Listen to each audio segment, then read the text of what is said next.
Hi అండి, ఎలా ఉన్నారు అందరూ? మేమైతే చాలా బాగున్నామండి. దసరా హాలిడేస్ అయితే వచ్చేసింది కదా, ఇంకా మేమైతే మా ఊరు నగరికి అయితే స్టార్ట్ అయిపోయామన్నమాట. పిల్లల్ని అయితే అక్కడ వదిలిపెట్టేసి వద్దామని వెళ్తున్నాము. ఈసారి మార్నింగ్ 5కే బయలుదేరేసామండి. ట్రాఫిక్ లేదు, క్లైమేట్ అయితే సూపర్ ఉన్నింది. మా పిల్లలు కార్ ఎక్కగానే పడుకున్నారు. ఇంకా నేను రోహిత్ అలా మాట్లాడుకుంటూ మధ్యలో టీకి అయితే ఆగామన్నమాట. ఎర్లీగా స్టార్ట్ అయ్యాం కాబట్టి త్వరగా ఇంటికి వెళ్ళిపోవచ్చని మమ్మీ ఇంట్లోనే టిఫిన్ చేయించు వచ్చేయండి అనింది. బట్ రోహిత్ అయితే వెళ్లే దారిలో మా ఊరి దగ్గర నెడియం అనే విలేజ్ ఉందండి. అక్కడ టిఫిన్ చాలా బాగుంటుంది, కట్ల పొయ్యి మీద చేస్తారు, ఒకసారి టేస్ట్ చెయ్యమా అని చెప్పాడు.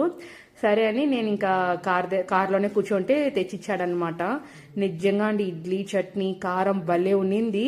ఈ ప్లాస్టిక్ పేపర్ కాకుండా వాళ్ళు ఇడ్లీల పైన అంటే ఇడ్లీల కింద ఆకు పెట్టించుంటే బాగుండు, అదొక్కటే తప్ప చాలా బాగుండిందండి. మీరు కూడా ఎవరైనా పల్లిపట్టు టు నగిరి వెళ్ళేటప్పుడు నెడియం దగ్గర స్కూల్ ఆపోజిట్లో అయితే ఉందండి టిఫిన్ షాపు, ట్రై చేయండి ఒకసారి. ఇంకా మా డాడీ అయితే ఫుల్ ఖుషి మమ్మల్ని చూసేసి. ఇంక ఇంటికి వెళ్ళగానే మమ్మీ మంచి టీ ఇచ్చారు. ఇంకా మా పిల్లలు ఎంజాయ్మెంట్ అండి. బాయ్.